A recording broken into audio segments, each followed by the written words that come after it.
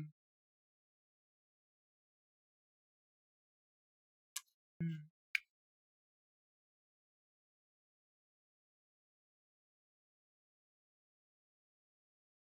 It's actually getting populated? Shit. Lost Journals of Dr. Docs? Is it time for me to write? Again? I haven't done a writing stream in a while.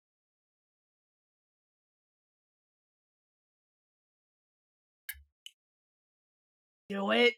You don't have to tell him about V's Biggie times and how Ektar keeps everyone together. Let it read it. I cannot move on. Of Recraft.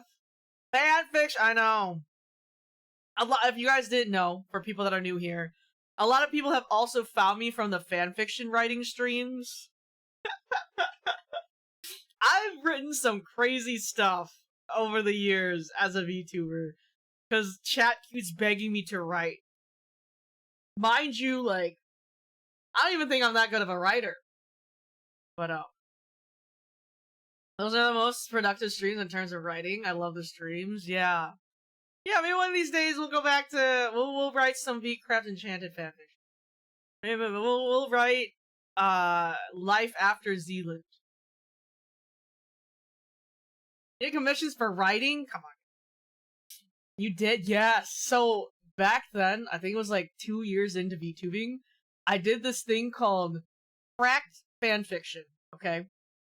And basically what cracked fanfiction was, I think I did it again recently too. I had another fanfiction writing stream. I think I posted it on Twitter too.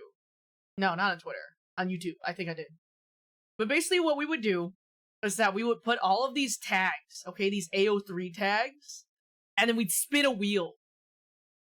And then I would just write. I would write based off of what the wheel told me. I wrote some crazy fucking shit. And I actually had asked a lot of my VTuber moots. And I was like, hey, would you guys be okay with me writing fanfiction about you? And yeah, it was just a bunch of fanfiction about a bunch of VTubers. And it was really funny. Hold on, let me find one of them. Yeah, last year's was based on BuzzFeed quizzes. And then this year was based off of wheels. So I write some crazy things. Hold on. I think where's my Google Drive? Let me see. Writing. Let's see.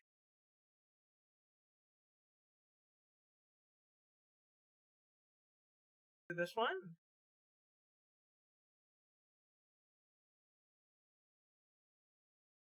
Oh, yeah, there's this. Oh my god.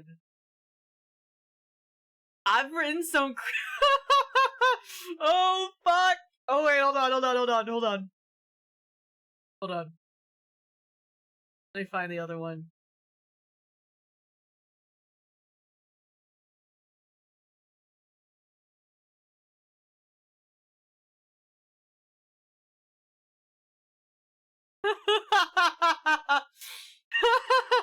Holy shit. Hold on.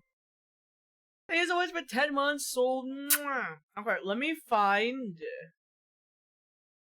Where is the one specific one that had like so many of them? I don't. Oh, here it is. Crack Fanfiction 2025. Okay, so we would spin characters and we would spin the tag. Okay, so we had one that was called Duckdom, and it was Royalty, Fated Mates, and Apocalypse. And yeah, it was crazy. We have a Total Love Drama. Wait, hold on. What is it called? Total Love Drama Deserted Island. That was one of them. We had a historical and Britannia one, but the Total Drama Love Island one actually went for a very long time. If you guys want me to read it, I'll read it. It was kind of crazy, actually. Like, I didn't even get to finish it because it was 5 pages. 5 fucking pages. Hold on. I mean... I still, to this day, can't believe I wrote all of this nonsense. Hold on. Let me open this up.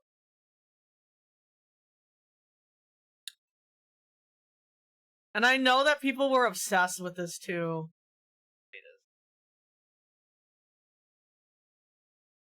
I'll read it out for you guys. Just to show you guys the dumb shit that I do. Okay. Alright. I don't know if you guys can see this really well. I might have to zoom in.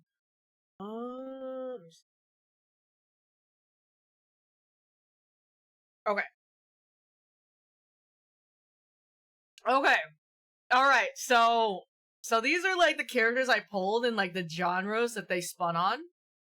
So then we ended up doing Deserted Island, that is Love Island, that is also Total Drama Island, that is a K-drama.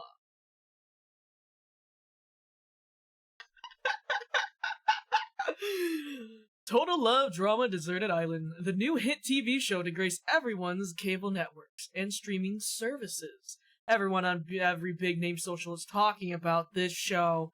After the lineup was teased online, everyone and their mothers went crazy. This show was going to be the show of the year. Alright. Let me pause the music. Let me pause the music at the end of this. Fast forward to film shooting.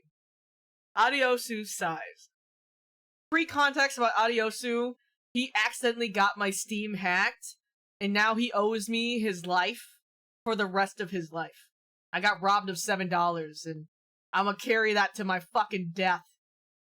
He owes me his firstborn, his life, his house, his car, everything. Especially because I have like 500 games on my Steam account. But anyways. He really didn't want to take this job. He hosts a show on a random deserted island that he can't escape from. But at the same time, he knows he put himself into the situation. He accidentally scammed one of the CEOs of Invicta Productions exactly $7.90 and said CEO Taiga Chama has not let this go. No matter how much Adiosu grovels at Taiga's feet, he continually charges interest for his entertainment.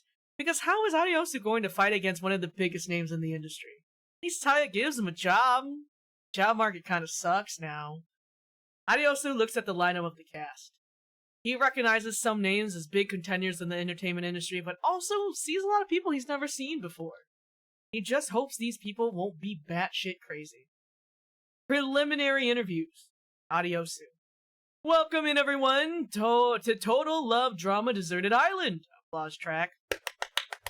Thank you so much to everyone tuning in from their homes to watch the chaos unfold today on this fateful island. We're going to be introducing some of the contestants to you all and what journeys they will be experiencing on your TV screens. First up, we are going to introduce Ibe! Voice to Ibe. I am here against my will! Laugh track. I am not joking. Laugh track again. God damn it. You're so funny, Ibe. Laughs. You totally were not taken here against your will, because that would be illegal. Laughs. Please don't get me fired from my job. I have a debt to pay. Sweats. Right. Anyways, I was dragged by my besties. Who might these besties be? Points to the camera and people at home. They would be Winter, Yume, and Tedio. They're looking for love, or whatever. Yume, I'm actually just here for the drama part, not the love part. I am forever entangled with Jimin from BTS. You legally cannot say that. Please bleep out Jimin from whatever Yume just said. Thank you. Anyways, stan BTS. Like, it's so stupid. Like, it just keeps going. It just keeps going. And I wrote this for hours. And honestly, it is pretty fucking funny. Like, I'm not gonna lie, it's pretty fucking funny. You know, reading this now, it's like, damn. I can't believe I wrote this. Hold on, let's see. Anyway, editors, please cut that line. Actually, just cut out almost everything Yume said. Anyways, how about Winter and Tenniel? What brought them here to Total Love Drama Island? Well, Tenniel has a thing for red flags and clowns, and we thought that this would be the best place to take them to find their true love. Because so many of the contestants are red flags and could be clowns too, right? Laughs. I don't think they're real clowns, Yume. We'd have to go to the circus for that. Right. I am still here, you guys! Anyways, how about Winter? Why is Winter here?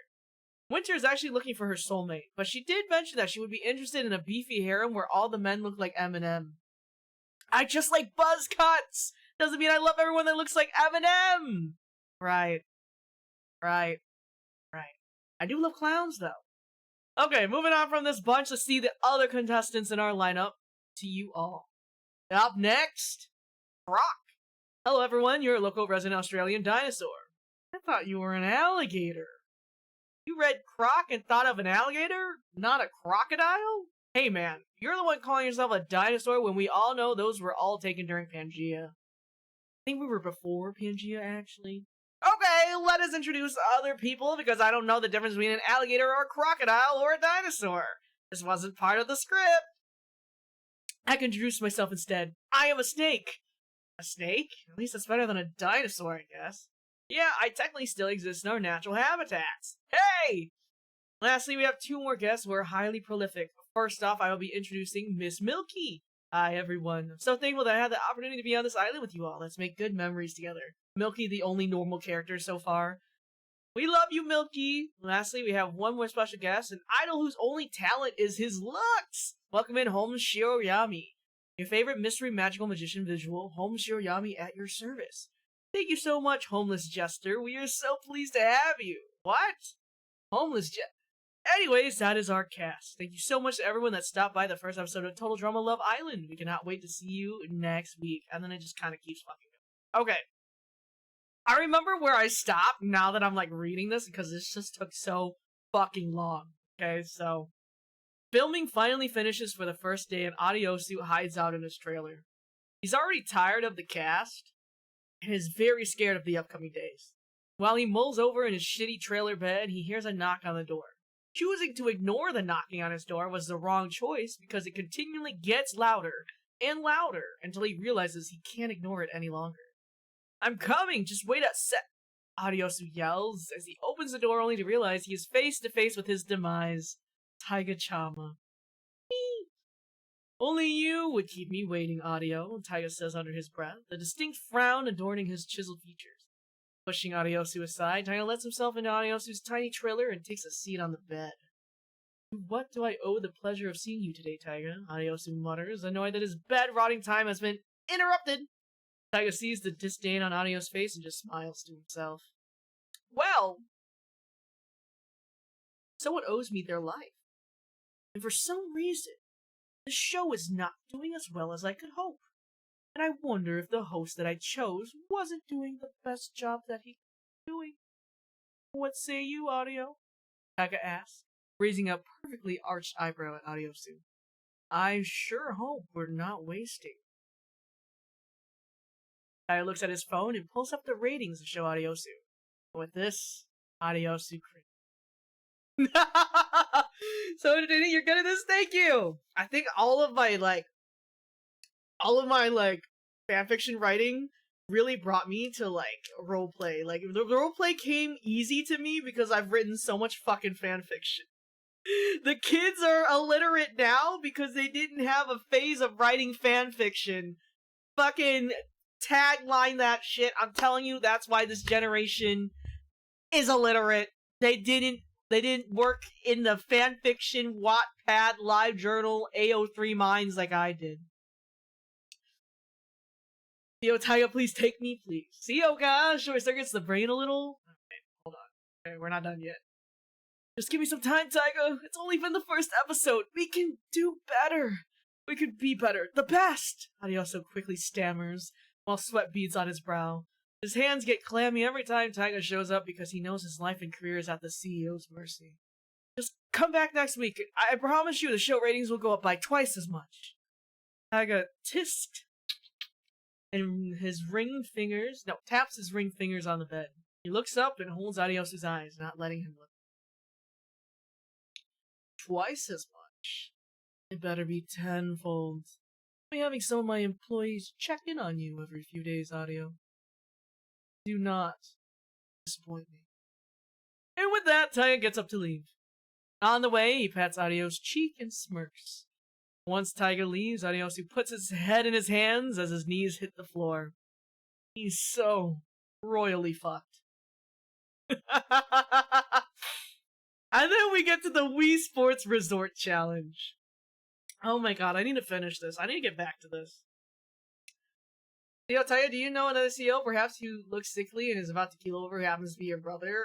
No, he's too busy riding out into the sunset and making sure his legs and feet reach the pedals.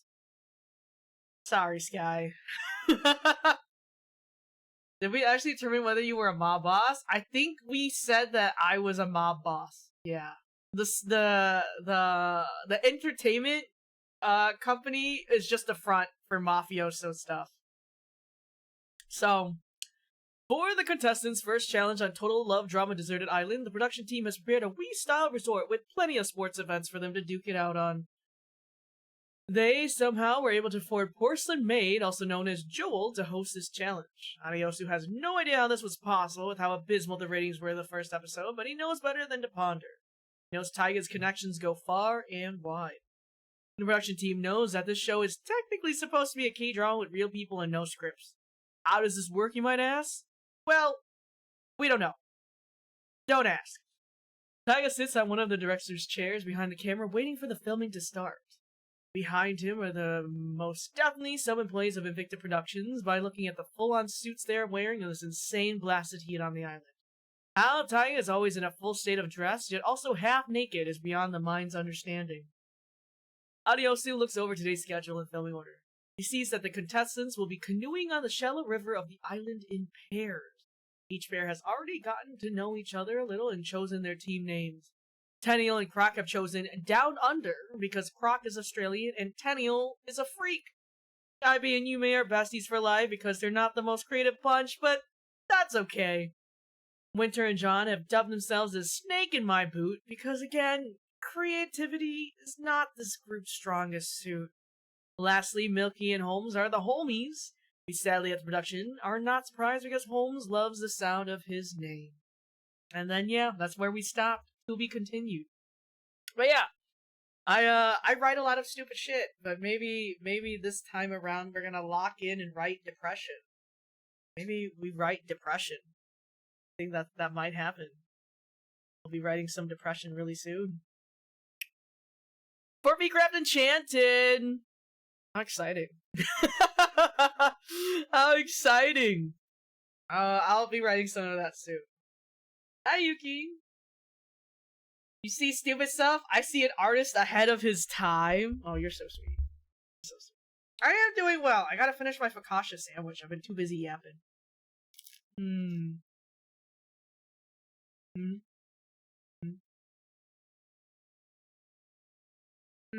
That's a good sandwich.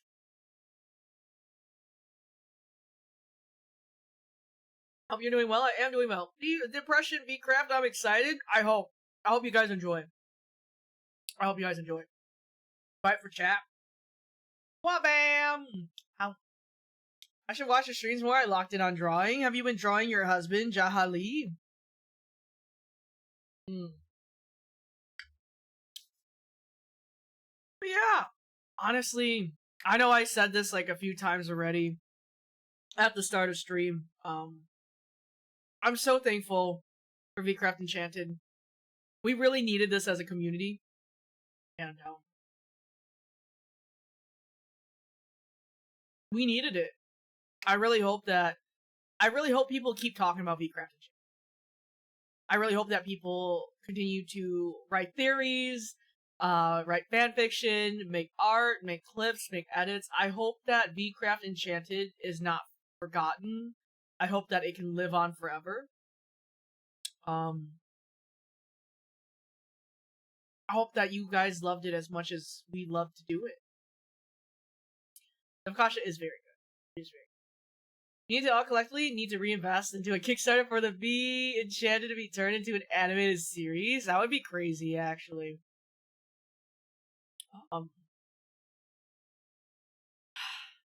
So good. It was so good. Like, even like me, like, I know I was a part of V-Craft Enchanted, but like being able to see the clips and like seeing it like from like, you know, the audience's point of view, like it was just so good. And that's not even me like trying to like toot my own horn. Like everything kind of just fell into place so perfectly, and it's like one of those things that you can't plan. I don't even think like you could have written any of this. Like I can't imagine everything that happened would have been written. Like it had to happen like this. It had to be improv. It had to happen in the right conditions, in the right setting, in the right moment. How to populate the Bcraft AO3 tag with the world's worst angst fix that will simultaneously cure and cause my depression? Oh man. Bro, it's been 30 minutes and you only took one bite of your sandwich. I ate my egg tart. I got distracted, man. We've been talking. It happened organically. It did! It really did. I think that was, yeah, really awesome how organic everything was. And I think, like, the selection of people, like, just made it even better. I know so many people, I think, like, when they were doing their ZATSUs and stuff, I think a lot of people were, like, so afraid that, like, it was gonna be, like, awkward and, like, they were scared they weren't gonna be able to, like, you know, roleplay well. Cause, I know that a lot of people in the Discord were saying that, you know, it was, like, their first time roleplaying, or, like, heavy roleplaying and stuff like that. And I also want people to be aware, too, like, what do you call it? With the Discord, Luca did say that, you know, there was no, like, specific threshold people had to go for, like, the roleplay. Like, you didn't have to roleplay. Light roleplay was fine. Heavy roleplay was fine. Like, we were allowed to do whatever we wanted. So, I think that it was so beautiful how we all just fell in so perfectly. The connections, the characters, how we portrayed them. People were able to, you know, learn as they went, you know, and I think that was just so perfect. God, it was just so. Oh my god, I could talk about this forever. I think as someone that is like a huge I love watching movies. I love to read. I read a lot. Whether it be like books and manga, webtoons, fanfiction. I love to consume content, and being able to be a part of the content getting created, and then being able to also like read other people's thoughts about everything has been so good. I'm really happy to see like people's thoughts about the storyline, and it's just been really good. I'm really happy. Really happy. I'll be waiting patiently for the VCraft characters playlist. It'll be useful for making animatics or listening to it while drawing. I'm really excited to finish them. Taya was some of the VCraft people in a D&D session. Well,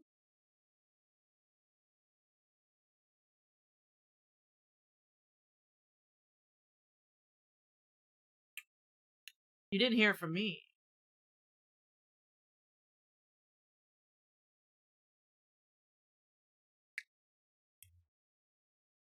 You didn't hear it from me, but soon? Soon?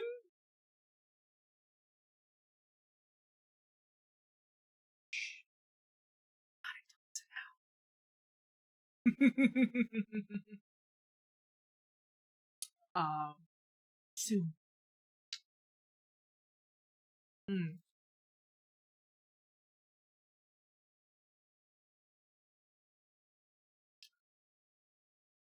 I'm telling you, we have so many things planned. I was able to add basically everyone from the VCraft Enchanted server. We're all planning a bunch of collabs together. Um, it's gonna be good. So, like I said, do not feel like you have to let go of VCraft Enchanted. Okay? Because I'm telling you right now, we can't even let it go. So don't feel like you guys need to move on. We're still on this train with you. We're still on this train with you. We got attached to each other. We really did. We genuinely really did. And that's kind of what happens, you know? We spent 12 hours for 13 days straight together. And that's like not even about like us just like hanging out in the Discord and like talking to each other like out of character. You know, like I think we've truly become a family. You know, I think the bonfire really, really expressed how much like we've become a family. For sure.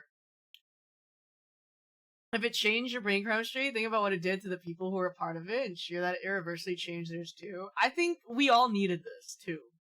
I think we all needed it. Genuinely. I think we needed the connections I think we needed to meet each other.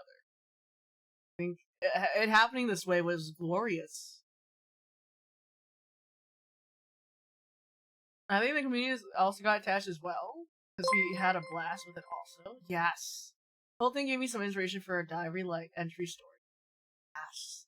Quick question, would you join the Mage Arena collab? I know that Nabubu planned a Mage Arena collab, but I don't know if it fell in my time zone. I think that's what it was.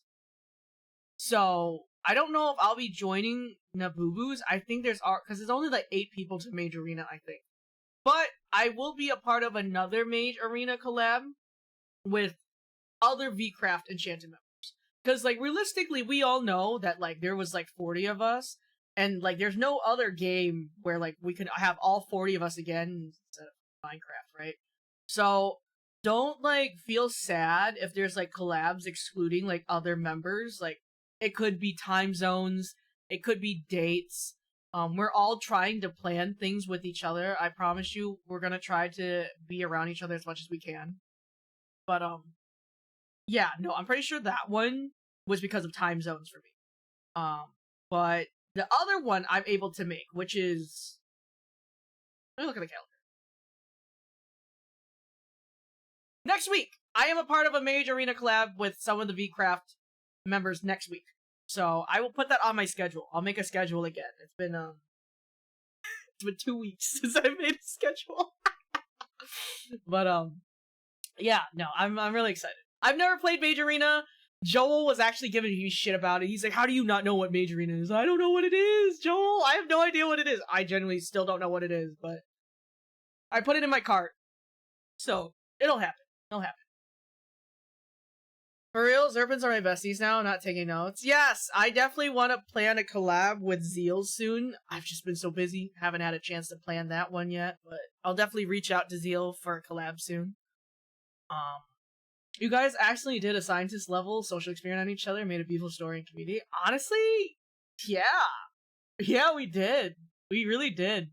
I know that we did talk about crab games, because I know, like, the developer kind of, like, gave up on the game. But I think we all did say that we wanted to try to play crab games in character. So that is also in talks. So,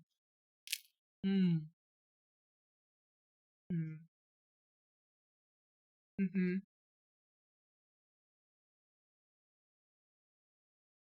You should listen to Fireball by Twisted Game songs. Oh, you play Mage Arena? Okay, I'll try to remember that. I love your chemistry with Zeal so much. I really like Zeal. I think, like, just, like, talking to him, like, I don't want to assume that we're the same age. How do I explain that? Let me think.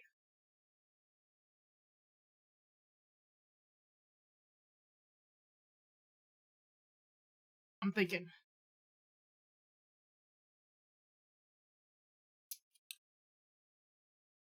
I think we just clicked. Like, I don't know how to explain it, but, like, we just clicked really hard. And really fast. Like, it was kind of just...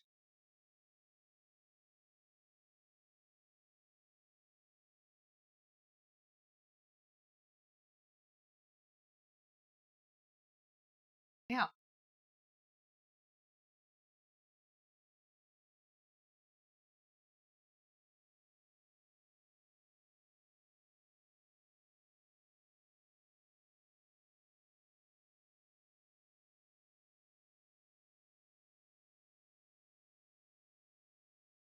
Talking to Zeal for the first time felt like we've already talked before for years. You know, like, I don't know what it was, where it was just like, you know, when, like, you meet someone and you're like, yeah, that's my person. Kind of how it felt with Zeal. And we kind of had the same humor. And everything kind of just fell naturally into place. And you know, we would always be like one of the earliest people on the server, so it was always, "Hi, Mr. Zealand. Good morning, Mr. Zealand." You know, and yeah, yeah, yeah. Faded pairs, maybe, maybe. I think it was meant to be. So it was really good. I'm really happy that I had the opportunity to be friends with Zeal. Those kind of interactions with meeting people, I get the feeling, yeah. It was very natural. Even like, I think like, even like outside, even if we didn't like get to meet in VCraft Enchanted, I think that if we did have like the opportunity to like actually interact, I feel like it would have happened the same way, if that makes sense. Um, having VCraft Enchanted was sick as fuck, and having that like opportunity, but I think that we just clicked so well that I think no matter the setting, it would have happened. There would be no more "Good morning, Mr. Zealand" and VCraft. I know. There's no more of me just telling him stupid shit that I've caught by being a part of things. Um, it was good. It was good. I loved Zealand. I love Boog. I love Sir Eve. I love Nabubu. I love Lamp. Lamp is probably my second most favorite in VCraft Enchanted, only because you would have only seen this if you watched my point of view and Lamp's point of view. But Lamp had like made her house like 2,000 blocks away from town. Okay. And I remember running into Lamp like at the start, but I think I went on my own solo adventure just to like explore, and I ran into Lamp. I ran into Lamp. And Lamp was probably like, I think like the second person to help me in game. And that's why I was so attached to Lamp, and why I was happy when she told me that she was gonna move closer to town, when she told me that she was gonna pick up art. I love Lamp, and every time Doc got to talk with Lamp, it was good. I love Lamp a lot, and I think that Lamp did so much for VCraft. Her art. I remember when I asked her if she could draw for the court case. I love Lamp, dude. And I think that's why, like, when it came to, like, Zealand, I know, like, a good chunk of us were affected, like, Nabubu, Boog. But I think, like, Lamp and I, like, it hit us so fucking hard. So hard. Because already, Doc's favorite person was already Zealand. But Lamp was able to talk to Zealand in a way that, like really spoke to herself as a character, because her whole reality was being like an office worker and coming to New Witchington. So, um, I think Doc and Lamp would still stay as long-lasting friends for a very long time, probably forever. To be honest, Doc did claim to be her self-proclaimed art sponsor. Your interactions with others were so wholesome. I'm glad you enjoyed. Like, I'm genuinely so happy that people love Doc as much as I love to play Doc. Zealand thought of many of them in a father sense. Yeah, because Zealand was, Zealand's character is like old. That's why I gave him Earl Grey, because Earl Grey was gray. Doc is also not young either, though. Doc is like, he's a doctor, so he had to be in his 30s at least. So, I do find it very funny. I think Zealand was like, yeah, I knew Doc was very wise. Doc has seen shit. That's why Doc is so happy all the time. So, he either could have been depressed or happy. Doc chose to be happy. He chose to find happiness in the littlest things. Mm-hmm.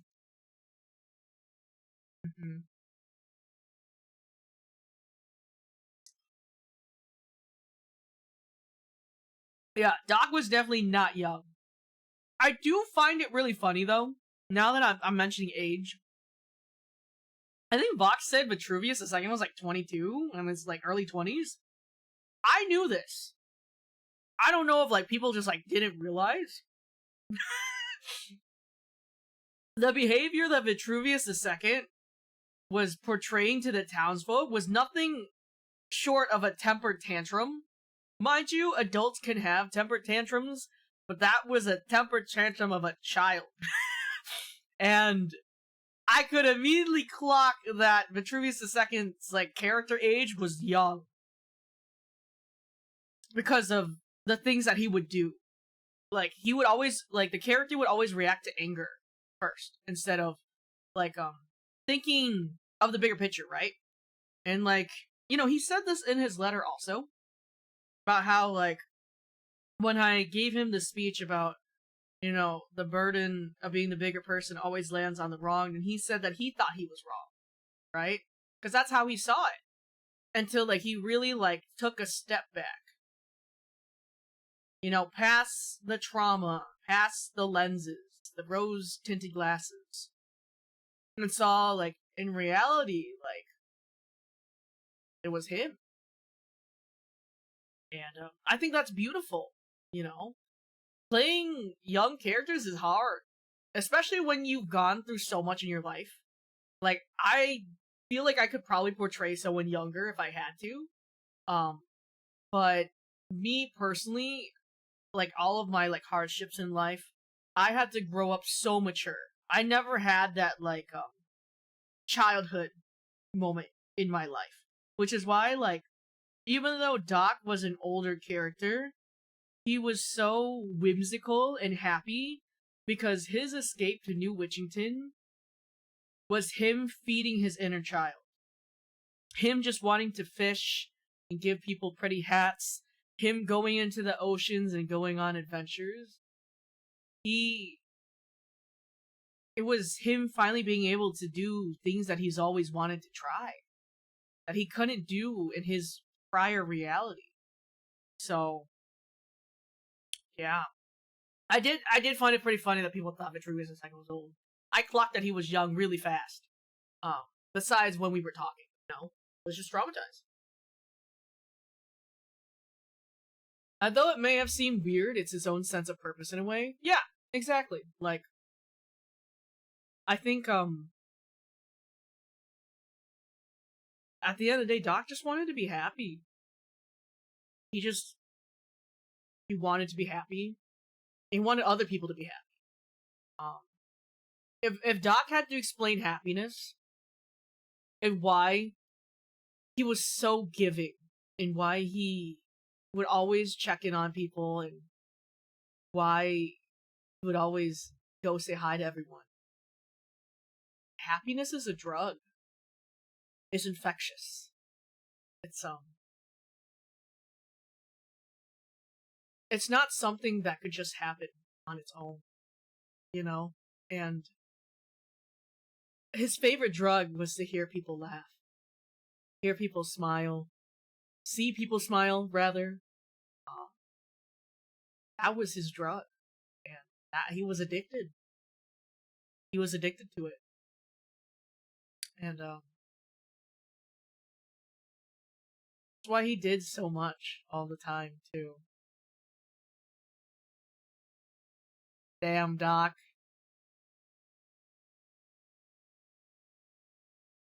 Doc is so tragic. And now that I'm like sitting here like thinking about it, he is such a tragic character. Like, I wrote him so tragically. Like, it nurtures the soul, yeah, you know, and that's all he ever wanted. He was pretty simple at the core of it. He just wanted to be loved. He wanted to also love others, and he wanted people to have happiness as much as he wanted it himself. So, I know. The silly little man ended up being so multi-layered.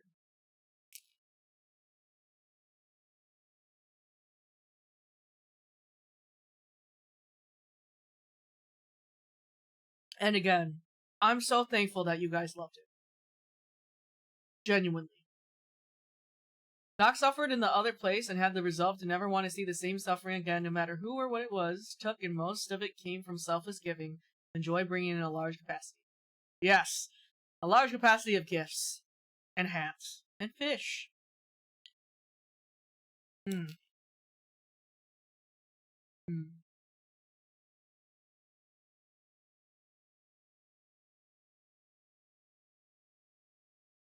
There's so much more to Doc than I thought. It's really cool to see this depth. And I'm so happy we got to do this ZATSU.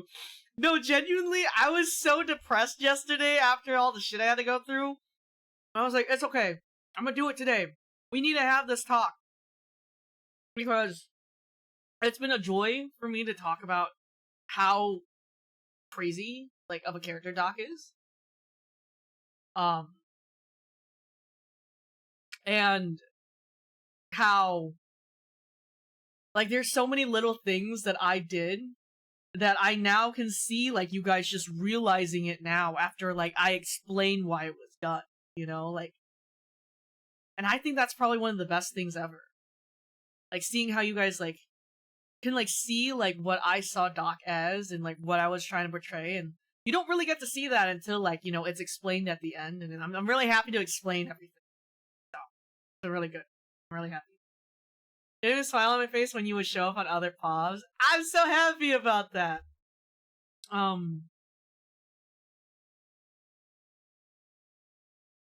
It's good. I'm really happy. Is there a part of Doc that you wanted to explore but never got the chance to? I think so. There was this part where I think the mayor, Clifford Rolexus, says this town needs therapy, you know? And now I am not diagnosed to give anyone therapy, okay? But a part of the character that I wanted to portray from Doc was being able to give people the opportunity to, like, talk about their innermost thoughts, you know? And that it's like one of the reasons why, like, you know, I had reached out to Vitruvius directly to talk to him. Why we had that, like, whole monologue and discussion. I wanted there to be opportunities for the characters to come to me to fish. I'd bring them a fishing rod and we would just talk. I wouldn't say it's like akin to therapy in a sense, but there's something about the water that draws people, calms people. And I wanted to share that with other people. I wanted to take off the mask, you know, where Doc isn't always happy, you know? But Doc puts on a front so that everyone else can be. Alright, Winter, calm down. Big shout out to Winter for making my Minecraft skins. That's the GOAT. We as a collective, I really wanted to show Doc as an observer and how the audience could have seen themselves in Doc's shoes while they hear, like, other stories from these characters. Their thoughts, why they did things, you know? So, that's definitely something I really, really wanted to delve into. With Doc, we just didn't have enough time, honestly. And I'm very thankful that the Minecraft thing was time gated because Lord knows that I would have continued to sit here for 12 hours a day. 13 hours a day, taking into account the extra hour where I would download the VOD and then upload it. But, if Doc was a general practitioner, he would have had basic training to listen actively. Exactly.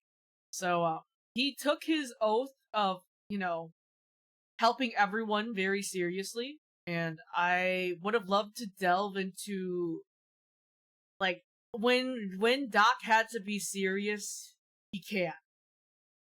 And he's got bars. He's got bars. Whenever the moment calls for it, trust that Doc probably has the right words to say. Every single time.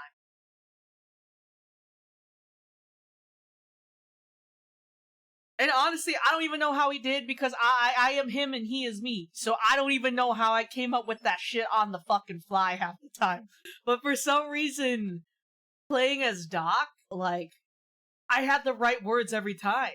I don't even know how to explain it. Like, something made me Doc's, like, presence and character possess me to choose the right words all the time.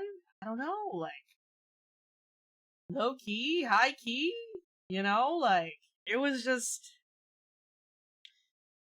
good. Fuck, man. He seems so wise. Yeah, yeah. He is wise. He is wise. He's seen so much of what was happening in New Witchington in his own reality already. And he knows what would happen if he said anything. Kind of just. Oh my god, my laundry! Hold on. Hold on. Hold on. Hold on. Oh fuck.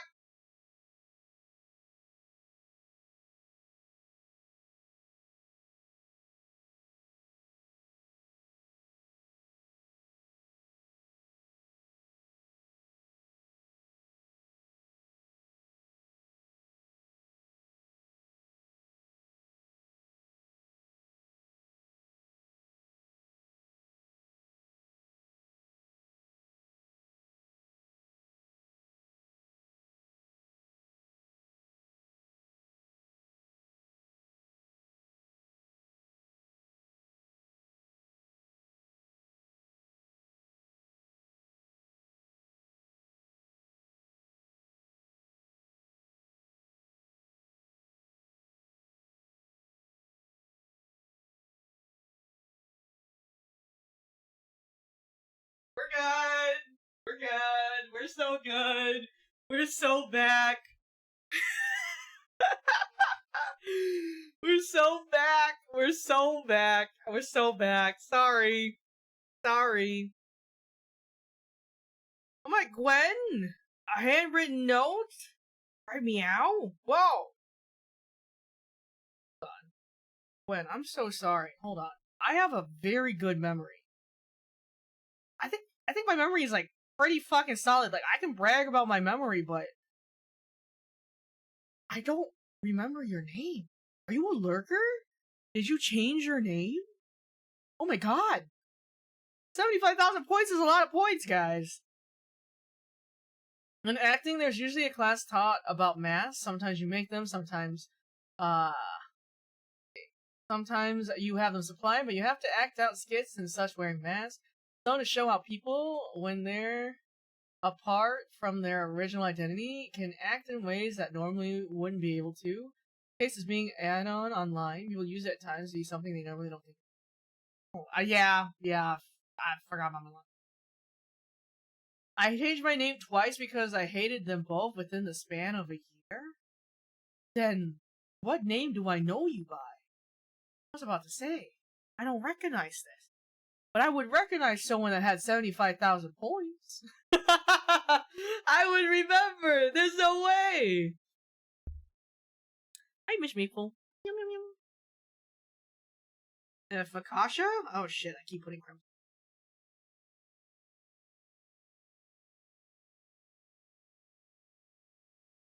Yeah.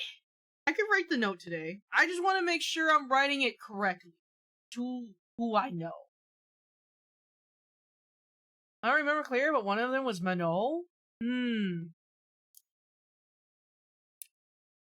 Well, we can still write our letter. I will say it's gonna be a little more generalized, but I will try my best. I'll try my best. Right. Miss Mabel, don't even think about it, bro. Remember when you said to Ryan, okay, now you definitely have to change the look because it's not going to be me? Oh, true. Yeah, the maid outfit. The maid outfit. Okay, let me see. My ass needs to get some line fuck.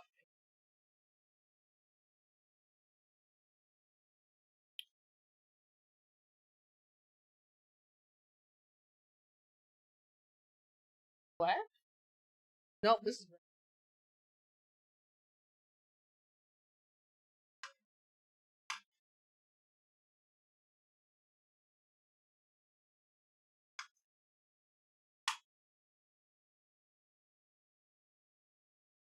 Okay, well, I can't find my black pen, so we're gonna write this in pink.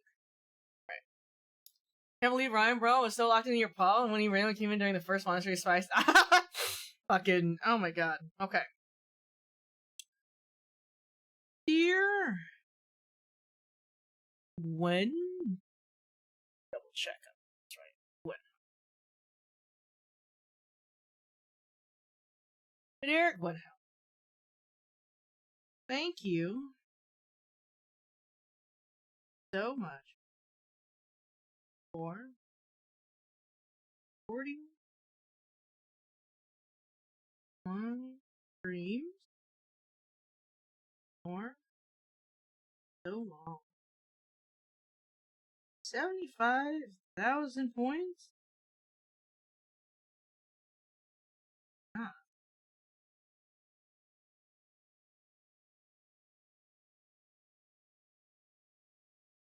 I also have a fun fact from Lucian from about Al being there. He was lament at the moment, so good thing you didn't actually. No, because I messaged him. I was like, bro, I thought you were gonna kill me. He was like, yeah, I was gonna kill you, bro. Please. Honestly, the thing that saved me from not dying to Lament's hands was because I'm Doc. He was just like, oh, it's just Doc. And I think me also enchanting his bow, like not even an hour earlier, he was like, I can't kill Doc. No. I thoroughly apologize for not remembering you. So I in the me.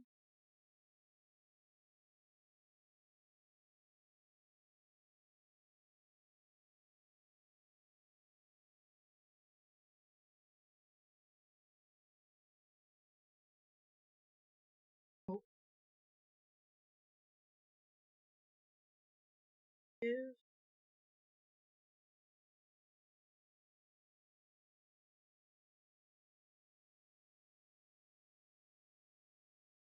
love.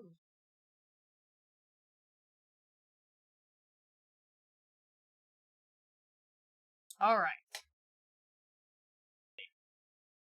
He was so close to killing the Doc, I know. Doc would have gotten mind wiped if he died then. Thankfully, even the most evil of evils knew enough about Doc to not mess with him. This is nice handwriting? This is my normal handwriting. What was your favorite funny moments in VCraft Enchanted? Fuck. Dude, I don't know. Honestly, probably like top 5 moments was Gay B. Honestly, Gay B, thank you for coming out of the closet. Probably that's one of the top moments. The sugar daddy bit was really funny. Trolling Ryan was really funny too. Those are some good fucking moments, messing with Ryan. I don't know. Honestly, so much. Handwriting is pretty. Thank you. All right, let's read.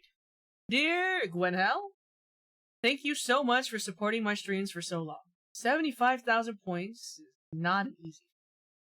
I thoroughly apologize for not remembering who you are. So I hope in the coming days I will get to know more about you. I hope I could give comfort when you need it. Love, Taiga Chop. KB that you stole from his boyfriend and then wondered why he stung you and died afterwards. I didn't even know he stung me. Like, I didn't even realize. Hi, Sailor. Omi being the human lightning rod. Oh my god, Omi. He is so funny. Oh my god. So Omi got invited after me, and I know that he was very thankful that I was there because that boy is so shy and the biggest fucking overthinker I've ever fucking met in my entire life. So. But he did good. He did good. I'm proud of him. Honestly, I would not prefer for people not to remember my previous names, even if they don't remember me. It took so long to choose a comfortable name. Well, I'm glad that you found a comfortable name. So I will now remember you as Gwenhal, if I'm pronouncing that correctly. Thank you so much. I hope you enjoy your handwritten note. What's the food? We have a focaccia salami sandwich that I probably should have finished like 2.5 hours ago. But I get distracted. I like to talk.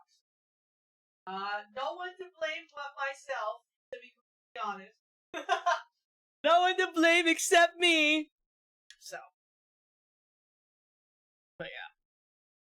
Thought it was a Johnny cake? I don't think I know what that is. It's focaccia. Focaccia. But yeah. No. Oh my god. No, V-Crab was so fucking funny, guys. Hmm.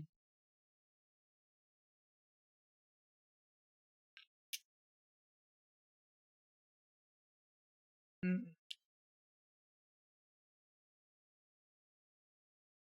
Can I get a romance sob letter and mailed to me if I redeem for a handwritten letter? No! There was no romance between us, Winter. Absolutely not. I was waiting for Mabel to jump in to eat it. I don't know where she ran off to again. Hmm.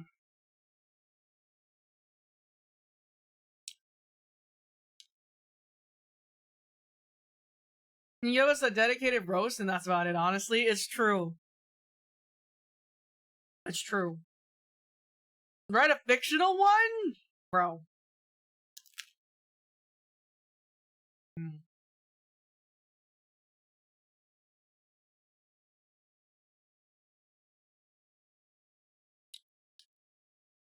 Waiting for the day you put that rent redeem? Baby, it's coming soon. Okay. How about this? Once I finish my sandwich, I'll probably wrap up stream around then. We'll finish off this stream today with a first letter that Dr. Badox would have written after the letter that he wrote for.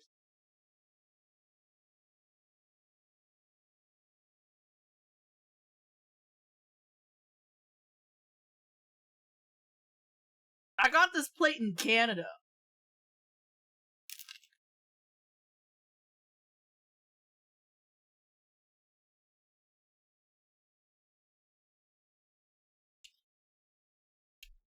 No, Nikki.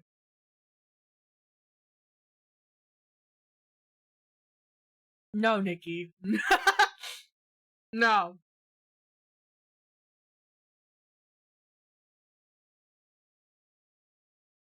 Do we think Winter's getting a letter from the doc? Yeah. Hmm. Hmm.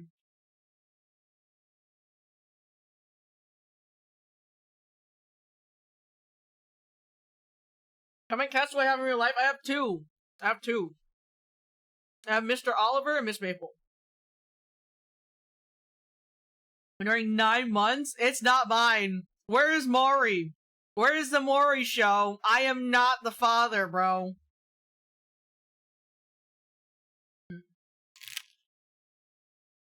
Hmm. Oliver's a boy and Maple's a girl. Hmm.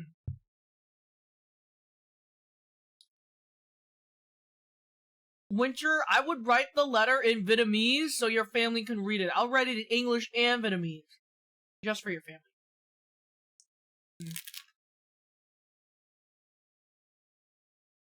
Damn, this is so crunchy.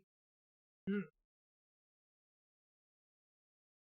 For $500, raise the fucking price on that. Hmm. Hmm.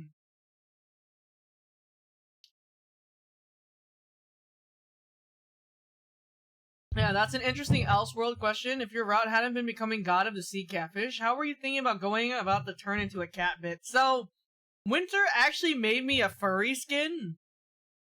I never got to show off the furry skin.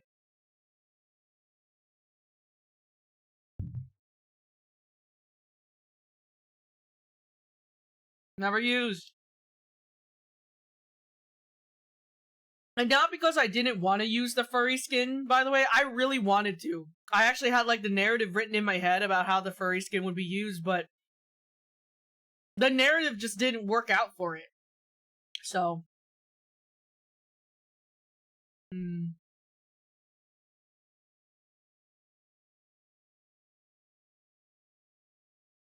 Do another roleplay and I roleplay as a furry.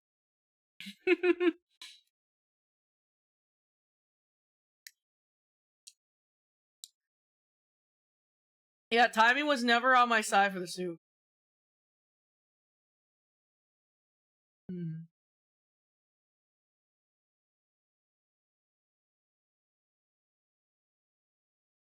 If I redeem the note, I ask for a nice family one because you're like a cool cousin or something. For sure, I'll keep that in mind.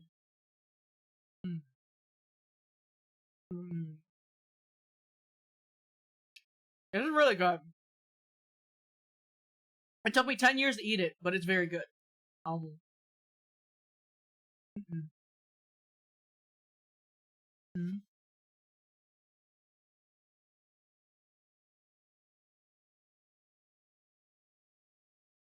I had actually bought 3 sandwiches, but I only ate one yesterday, and I had given the other sandwich to a homeless guy because I was out in the city yesterday picking up my things, and he just looked so hungry.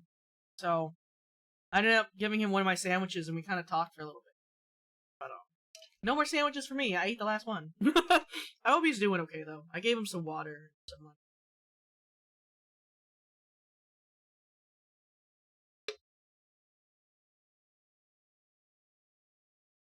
It's kind of tight. I think obviously I can't help every homeless person in this world.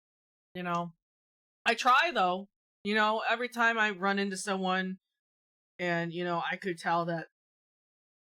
At the end of the day, guys, I say this a lot. Okay, kindness is something you practice, and it's something you practice every day. And sometimes that's all someone needs. You can you can take someone off a destructive path if you can just show them a little bit of kindness, understanding, a moment of your time, you know. There's something so tragic about this day and age, and it's that this generation lacks empathy. They lack empathy, they lack understanding, they lack listening. If we just had a little more empathy, life wouldn't be so difficult to live. And that's what really breaks my fucking heart the most, every single day. Um so I hope that, me saying this, I hope that you guys can practice kindness in your lives. Kindness always comes back, you know? Never feel like you have to give more than what you can. Sometimes people just need a chat. I think I was waiting in line somewhere, and I was kind of just talking to the people in line. I was in line with them for at least 30 minutes, so we were kind of just like talking about random shit. And I think like when we finally like, got to like the front of the line, did what we had to do, I remember the girl like pulled me over and she's like, like, thank you so much for just like talking to me. Like I needed that. You made the line go so much faster. Like at the end of the day, sometimes people just need a moment of your time. It's such a beautiful thing, like even like me as a person, like nothing makes me happier than seeing people happy. Um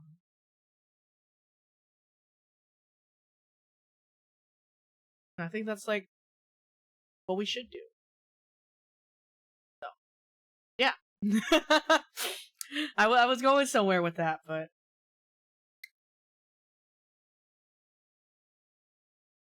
practicing kindness is something you should do for sure. Hi, Sky. You really don't know how your kindness can mean to people is so important. It can change the course of so many people's lives.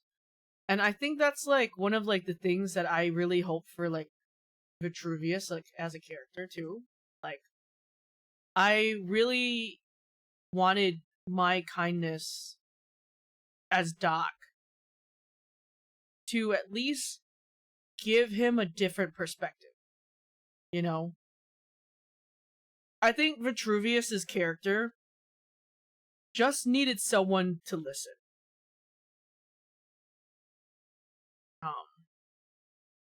And I think it was just beautiful that it ended up that way. You know, his whole thing about like the townspeople laughing at him, me trying to explain that not everyone's gonna be kind, but you have to find the right person. So people forget what being kind is like. It's rare to see it, and when people get some kind of kindness or some sort, they're just shocked. No one realizes it's just till someone just does something. Yeah. Mom raised me with kindness, even now with my current situation. I still view it all the time with a smile on my face and be there for others. I agree. There's a homeless guy that comes to my work and asks for our small cheap sandwich, but I give him a regular size with extra meat so he's fed. That's very kind of you. Very sweet of you. I used to work at a fast food restaurant. I've worked at many fast food restaurants. And one of the protocols of fast food restaurants is that you have to get rid of everything at the end of the day.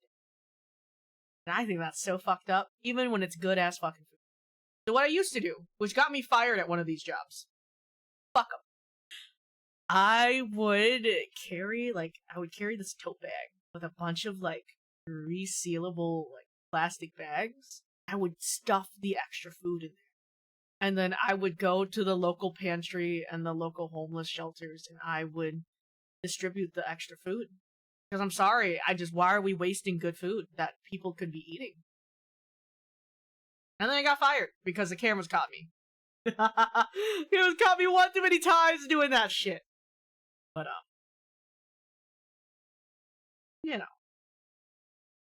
good riddance. I think that's why the Bullet 1 scene hit good also. With you and Miss Eileen hearing him out. Someone who lived on the different sides of the US said this about my side of the country. We're nice but not kind, while the East Coast isn't nice but kind. Actions not words. I can see that. I live in the Midwest. I used to live in the South, but I live in the Midwest now, and I can see that. I can see that. Thank you for the follow. Welcome in. My name is Taiga. I'm a kitty bartender, a member of Invicta. Currently, we're just ZATSUing about VCraft Enchanted. He was also racked with guilt. The bit Doc didn't know. His was teaching him the fuck off spell, and when he finally learned it, he accidentally killed him. That was why he was scared to die and face it. Oh, see. I see. Man, the fuck off skill, bro. With the horses, when he was explaining that shit, I was like, damn. Maybe it's a good thing Doc wasn't into magic and was only into fishing. I'm doing well. Thank you so much for asking. I hope you're doing well also. Alright. I don't know if I'm going to have any other time to stream this week. Said I was going to take a break, and I probably... Realistically, I should take a break, especially after shit I went through yesterday. But I really want to do the ZATSU. We have a lot of games that I have to play that I've gotten codes for. We have a lot of collabs planned. Fun things next week. So maybe this week I will try to take it easy. We're going to finish off today with me writing an actual letter. So, we're going to finish this off with letter writing. I think I'll write it in a notebook that has lines. I'll write it in this. I want to write it in black. Where the fuck my black?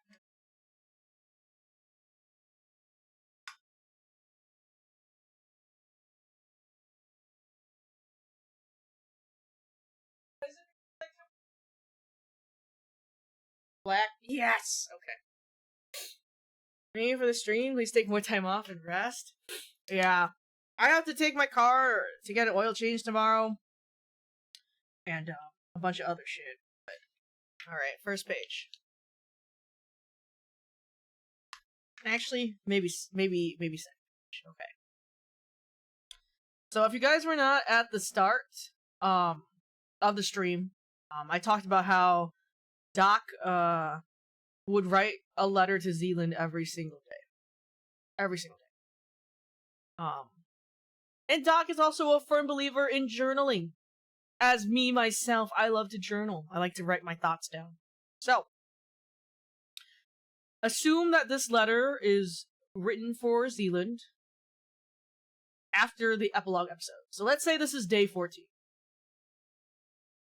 Okay. Here.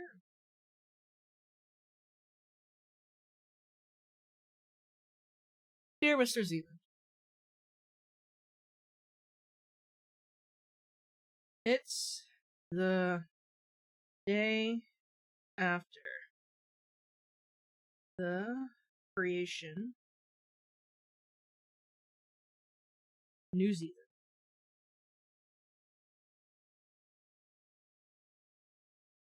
What do you call a detective that keeps accidentally solving all his cases? Sherlock Holmes. I like that. I like that. I bet you wouldn't have expected a piece of land to be named after you.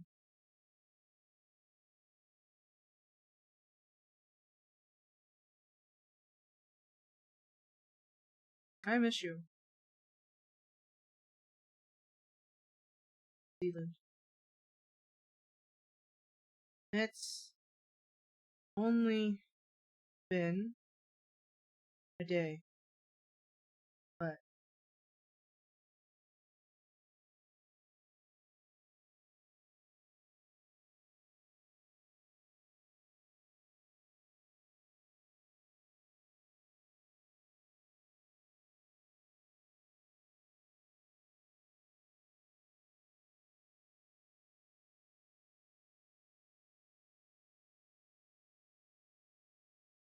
it's only been a day, but I miss you every hour, every minute, every second.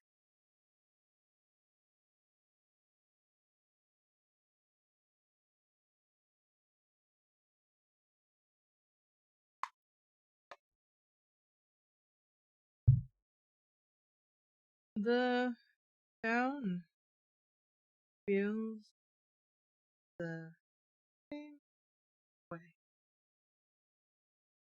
Your presence was so your departure has left a hole that will never be filled.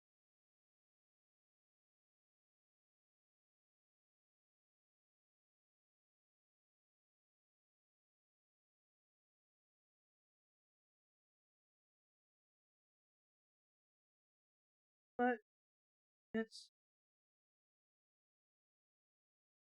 because I know in part of that you will refill.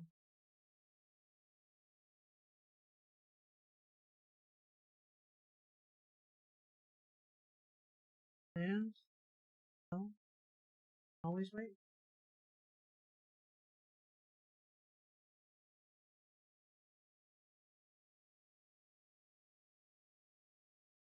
So,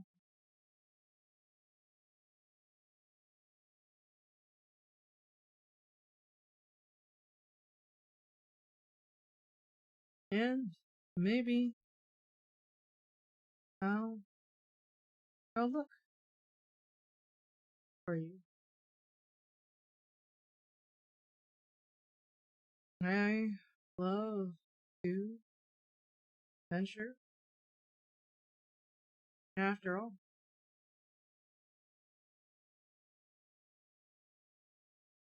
you can't get rid of me.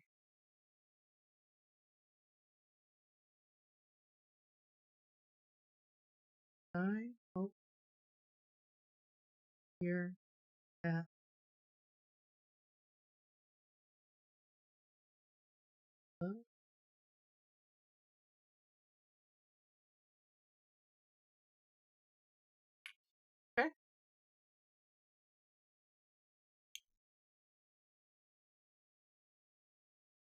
Dear Mr. Zealand, it's the day after the creation of New Zealand.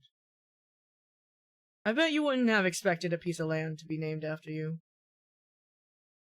I miss you, Zealand. It's only been a day, but I miss you every hour, every minute, every second.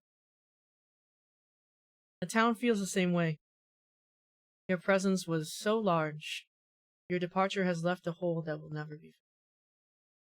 But it's okay, because I know that in my heart of hearts that you will refill that.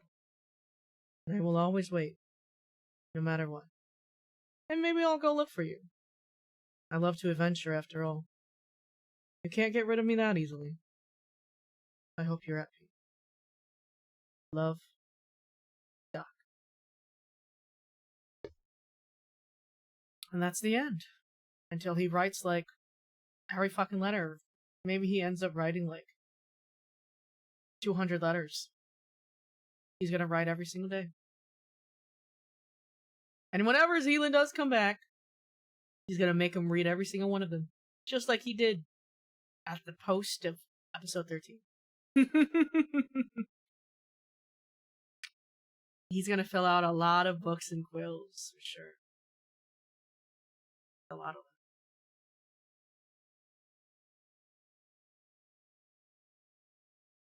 Yeah.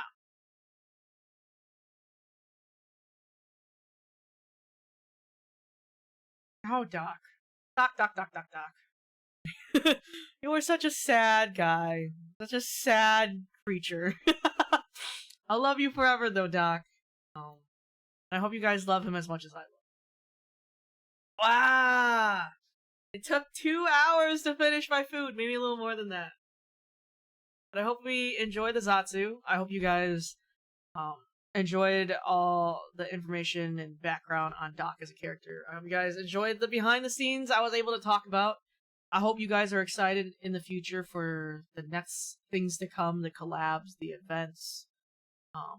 Know that us creators love, okay, all the things that you guys are making for VCraft Enchanted. Don't let it go. We haven't. So please don't ever feel like you have to. Alright, Katie and chat, thank you for stream. I was about to go to Waffle House. Oh shit. I want to go to Waffle House. It's totally random, but have you bought your Hobonichi? Yes, I did buy my Hobonichi. That shit was fucking... That was a madhouse. Now that everyone's onto the journaling phase, it's been rough trying to get the shit that I need, but I digress. Is that lamp? Is that lamp? Wow! Yo, I was just talking. I was just talking about you. Still working on my fan art for it? Yippee! What's a Hobonichi? Hobonichi is a Japanese journaling thingy-mabobber. But it's just like a journal where you, like, you know, put all your shit in every day. So, a planner, I guess, but I journal in it. Don't ever forget about VCraft. Lamp, you didn't respond. I sent you a message back. That's okay. I just finished. I was wrapping up. I told chat that Doc would be writing a letter every single day to Zealand. I miss coming to your house. I miss just seeing you draw, Lamp. Just miss sitting next to you. I know. You wanna hear the letter? I just wrote it right now. I'll reread it again. In the Doc voice.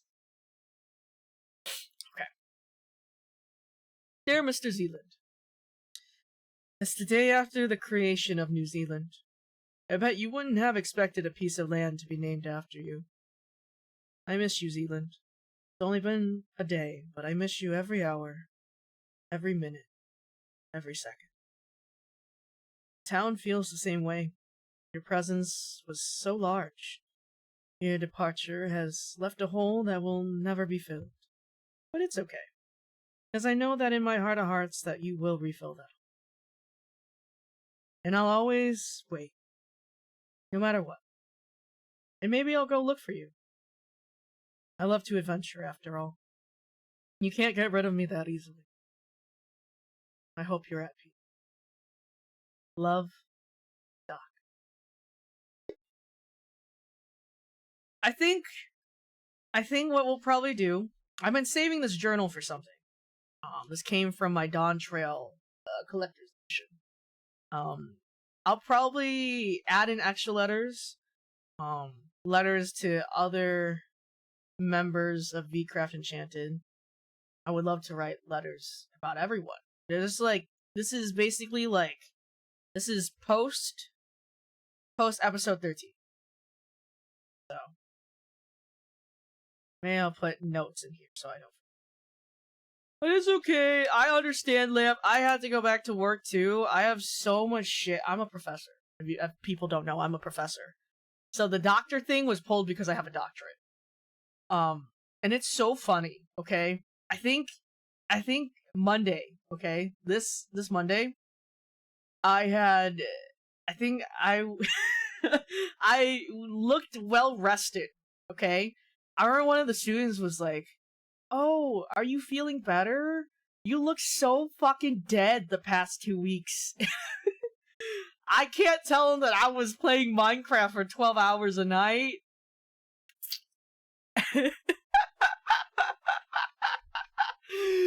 Oh my god, bro. I was like, yeah, I'm feeling great. I got sleep and shit. I needed that shit. I needed sleep. Because I wasn't sleeping for days. I just needed sleep, y'all. That's all I needed. I'm good. I'm good. Emotionally not, but physically, yeah. But yeah, I'm a professor. I teach mathematics and computer science.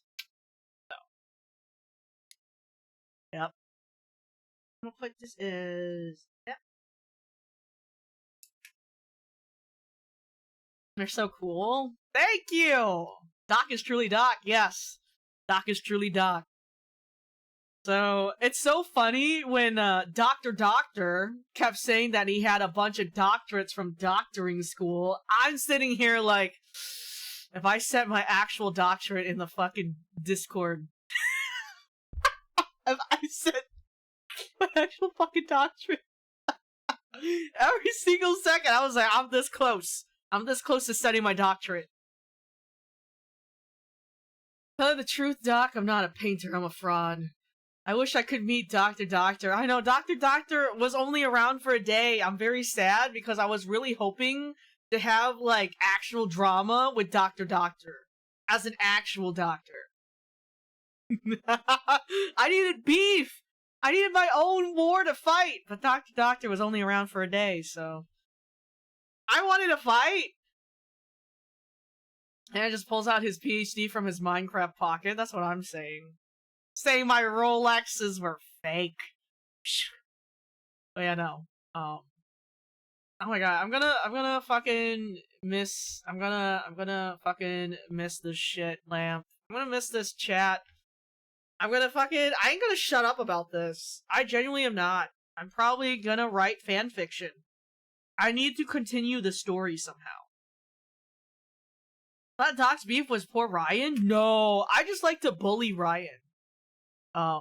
If you guys don't know, it's more of a if you know kind of thing with Ryan. But I own the rights to bully Ryan. And it's only if you know. And he'll let it happen because he owes me at least that. He owes me at least that. So, yeah.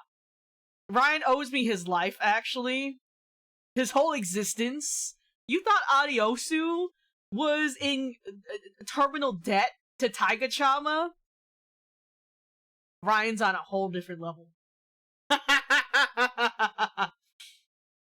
know, I have a reason to believe I do. And he lets it happen. Because he knows. Cheers.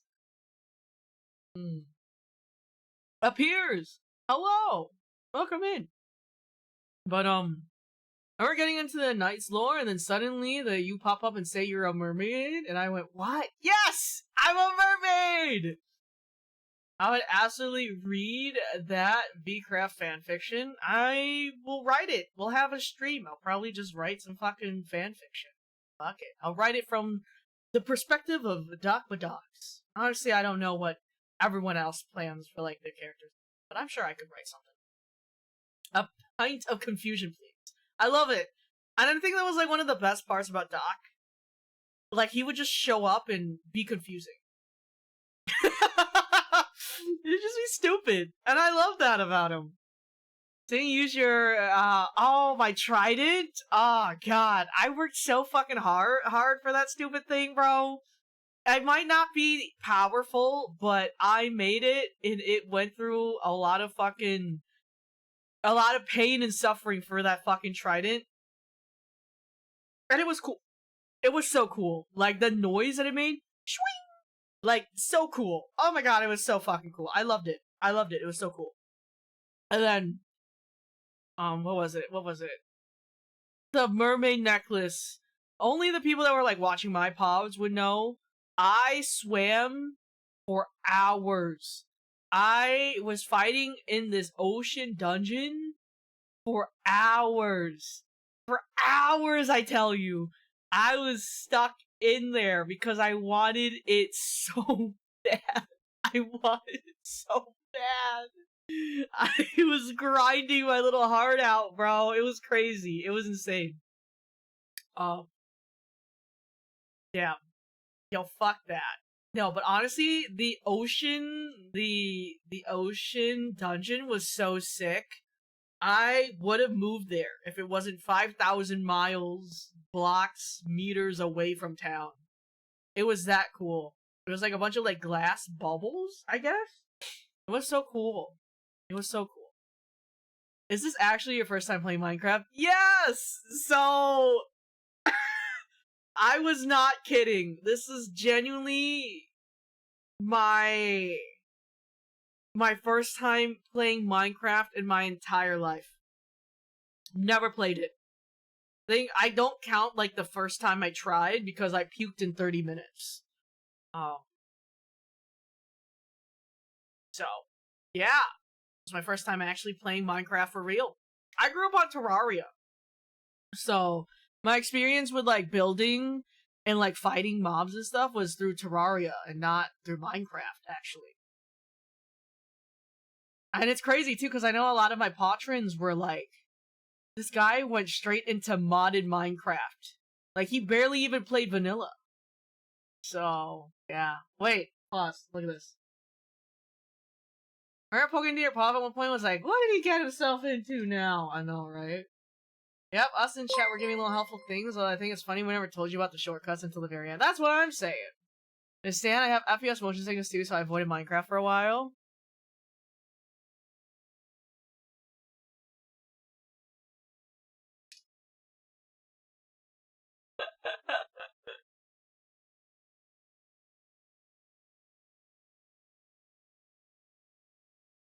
One for every single day.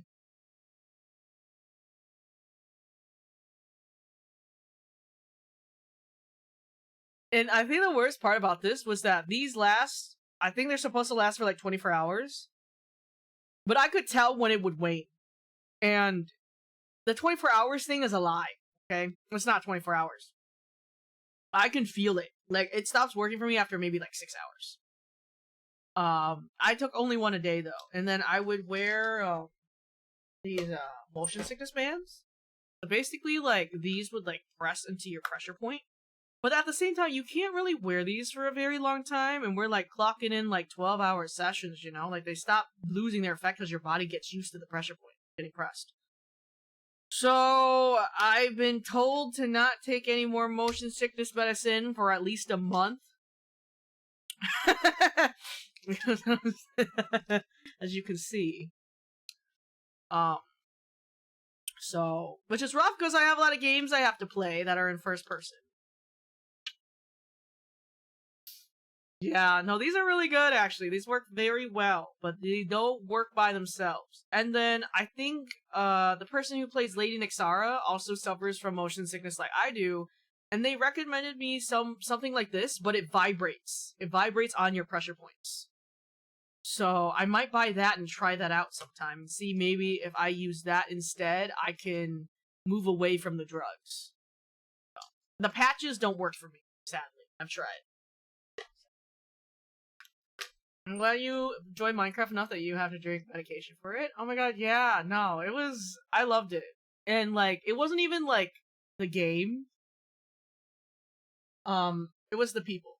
The people kept me coming back, you know? The people were the reason why I was able to get home from work, make a meal, carb load, and then play, you know? I can feel you. The first time I played Minecraft, I threw up. Yeah, and it's crazy, too, because I remember my friends were like, oh, there's a third person. I played a third person. That made me so much more motion sick, bro. Because the third person camera follows the head of the character. So then everything around you can stay still, but not your character, which made me so motion sick. And then I'm also thankful that I didn't play with shaders on. I didn't know about shaders until all the way at the end. Because if I had the fucking shaders on, it would have been over for me. I think we got into the circus, the carnival,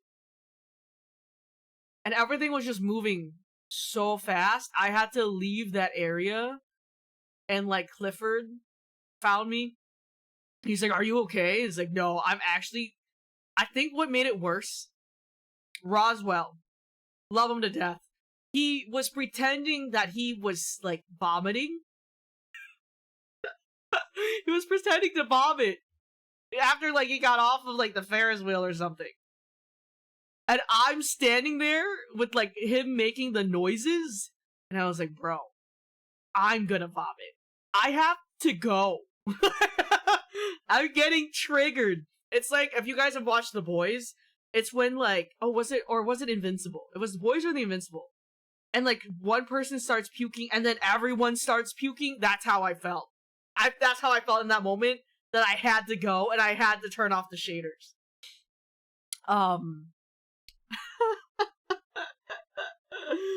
Oh god, that was bad. Just thinking about it. Oh my god, just thinking about it. It was like, fuck. I don't even have a gag reflex. I don't have a fucking gag reflex, but hearing people also need a puke makes me want to puke. It's awful. It's fucking awful. Even when it was fucking roleplay puking. No fault to Roswell, by the way. He was just playing his character. I was just fucking motion sick. So. But, yeah. Seems like yawns aren't the only contagious thing for humans. The human mind works in such mysterious ways. I wish I could explain, but that's not what my degree is for. My degree is for programming and math. So, yeah. And so, it's so funny. Oh, crap, I'm gonna fucking miss it, man. I'm really happy to go back to my 60% keyboard, though. I had to use my 75% for Minecraft because this keyboard doesn't have F keys. But, it's been very nice to go back to this one. As much as I love the other one, it's just so heavy. Hold on. Sure.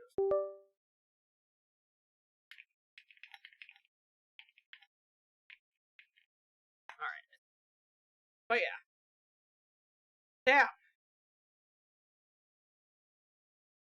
Damn. I'm gonna miss it. I'm gonna miss it so fucking much. I'm gonna miss everything. I'm gonna miss it all. Damn, I got so many messages. No problem for later, Tycho. Okay. I guess we're gonna switch screens. I don't know what's going on with like my OBS and my stream deck lately. It's not been working, so I gotta do everything. Ta-da!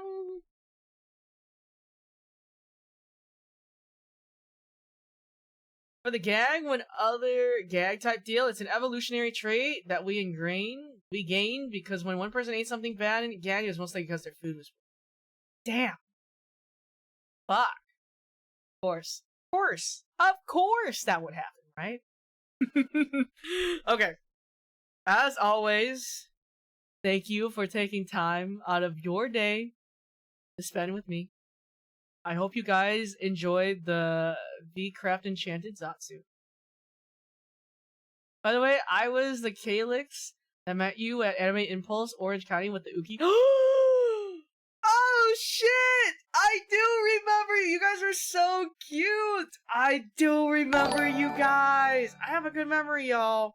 Yeah, I remember you. I remember you. Thank you so much for saying hi to me at Anime Impulse. Videos just stopping by to tell you that I am making the angsty art of Doc and Zealand, and when I showed my brother, my friends, my sketches, they called me evil! I'm so fucking excited. I'm so excited. We searched for you everywhere. So many people told me that they heard my voice, like, across aisles. Because I guess a bunch of people were looking for me.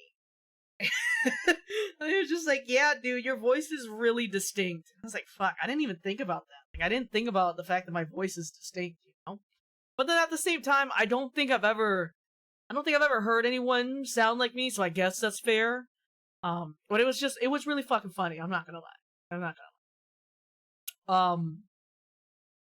Yeah, thank you so much for everyone that listened in. I hope you guys liked a little bit of, the inside of Badok's mind. I hope you guys enjoy the little tidbits I could share until whenever we have that V-Craft Enchanted ZATSU with everyone, and everyone gets to share their point of views and their stories together. Hope you guys have caught, like, you know, other people's little ZATSUs after V-Craft Enchanted. It's really good, and I'm not gonna shut up about it, so please don't feel like you need to shut up about it. Yeah, I'm really thankful. Thank you for solidifying my love for Doc. It was amazing. I'm really glad you guys enjoyed. So before we wrap up, and I find someone to raid out to, I know there's a few people I'd love to raid out to. If you wanted to save 20% off your G Fuel order, you can use the code TAIKA to save 20% off your G Fuel order. Did not know G Fuel sent me grass. They actually sent me grass, like, I think, like, the second day of V-Craft Enchanted. I remember sending the picture of grass to the chat. I was like, touching grass, because I'm not gonna be touching grass for the next 13 fucking days. And then, if you want to save 10% off your Vite Ramen order, you can use the code NYA with 3 A's to save 10% off your Vite Ramen order. We just put up a new YouTube video. It was the birthday highlights of all the gifts and goodies and messages you had for me. So if you wanted to go watch that, you can definitely go watch that. My VOD channel has every single V-Craft Enchanted stream that I did. So if you wanted to catch any of the point of views that I did, they're all on my VOD channel. I will export this one and send out this this VOD very, very soon. And yeah. I think that's everything from me. I would love to see you guys again for anyone that stopped by for the first time or haven't been here much before. I'm funny, I think. I have cats. I eat a lot of food. For October, we have a lot of horror games planned. It's also TwitchCon. I will not be at TwitchCon physically, but I will be at TwitchCon virtually. So if you are going to TwitchCon, you have a chance to meet me twice! So, I will be putting out those announcements for Invicta really soon. And, yeah, look forward to the V-Craft Enchanted, actor AU cast. We're gonna have a lot of collabs. I promise. Our friendship is not something that was in the moment. It's not something that was only in the world of New Witchington. I promise that these friendships are gonna last for as long as I can make them last. So, look forward to all the collabs we have planned, whether it be D&D, Mage Arena, Crab Games. Look forward to them as much as we look forward to bringing them to you. Alright, let's go find somebody to raid. I think, I know I was gonna raid, let's see.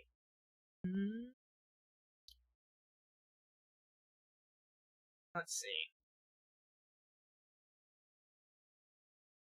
They switched, like, the fucking, like, order of people on Twitch, so I'm, like, scrolling through right now. Hold on.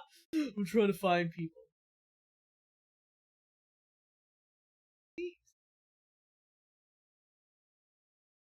Wait, where is my goat still streaming? Hold on.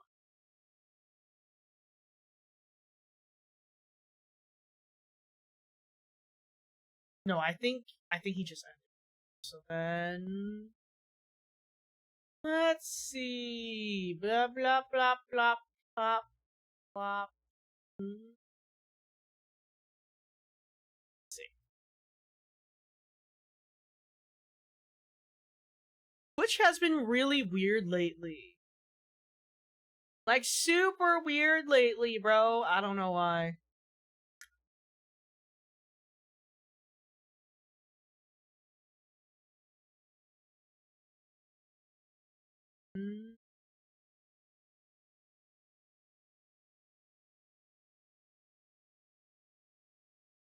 Ah, you know what? You can go raid Aqua. I haven't talked to Aqua in a while. Aqua's really nice. Alright. Raid Aqua 191. Okay. I love you guys so much. Have a good rest. Bye.